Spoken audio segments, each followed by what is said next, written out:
အားလုံးမင်္ဂလာပါရှင်။ Pure Education Lighthouse ကနေကြိုဆိုလိုက်ပါတယ်။ဒီချိန်ကတော့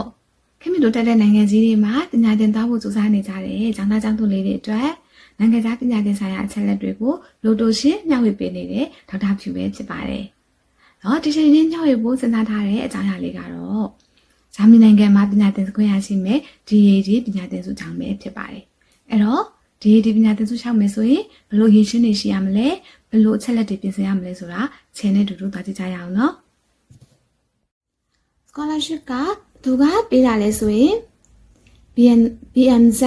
German Federal Ministries of Economic Cooperation and Development ကနေပြီးတော့မှပေးတာပါသူတွေကိုပေးတာလဲဆိုရင် Master Program အတွက်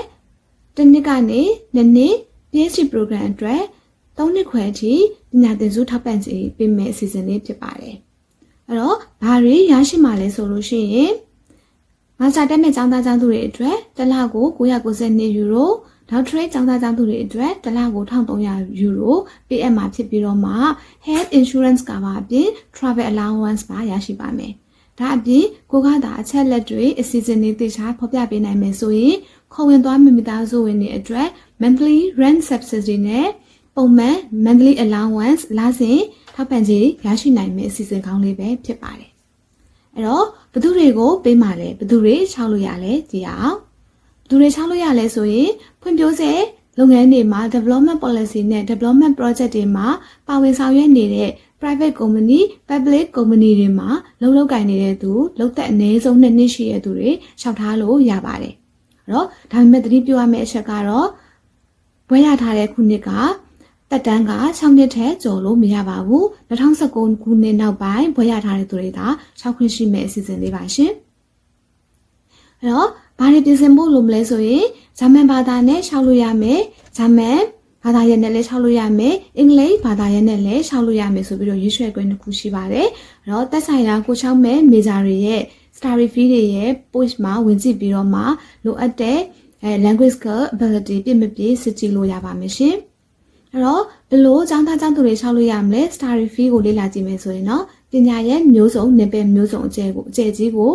ဖွင့်ပေးထားတဲ့ပညာသင်စုအကြောင်းဖြစ်ပါတယ်အသေးစိတ်သိချင်ရင်တော့ဗီဒီယိုလေးကိုရက်ပြီးတော့မှဘာသာရပ်တွေကြည့်လိုက်ပါနော်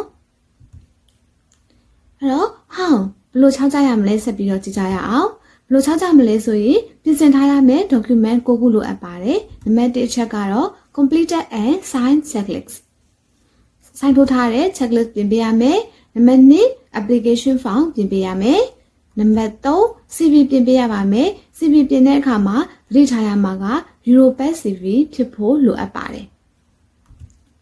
Malaysia motivation letter ပြင်ပေးရပါမယ် scholarship program ဘာကြောင့်6လဲ academic ဘာကြောင့်ရွေးချယ်လဲဆိုတဲ့အကြောင်းပြချက်ကိုခံခံမှာရေးပေးဖို့လိုအပ်ပါတယ်နံပါတ်4အချက်ကတော့လက်ရှိလုပ်နေတဲ့ကားတဲ့ employer ကနေပြီးတော့မှထောက်ခံစာပေးထားတဲ့ recommendation letter လိုအပ်ပါတယ်။ဒါပြီးရင်တော့လုပ်သက်2နှစ်ရှိတဲ့သက်ဆိုင်ရာဌာနမှာလုပ်သက်2နှစ်လုပ်ထားတဲ့ certificate of employment ပြပေးဖို့လည်းလိုအပ်ပါတယ်။အဲ့တော့ဘာသာရဲ့နှစ်ခုထဲမှာရှိတဲ့အင်္ဂလိပ်စာဆိုလည်းအင်္ဂလိပ်စာကျွမ်းကျင်မှုproof လုပ်ထားတဲ့ document ဂျာမန်ဆိုလည်းဂျာမန်ဘာသာကျွမ်းကျင်ကြောင်း proof လုပ်ထားတဲ့ document တင်ပြပေးရပါမယ်။နံပါတ်8အနေနဲ့ကတော့ကိုဘွဲ degree ရဲ့ certificate ဖော်ပြပေးရပါမယ်။အဲ့ဒါနဲ့အတူတူနောက်ဆုံး transcript ပါပူးတွဲပြီးတော့မှတင်ပြပေးမယ်ဆိုရင်ကျမတို့ကကိုရွေးချယ်ထားတဲ့ major subject တွေရဲ့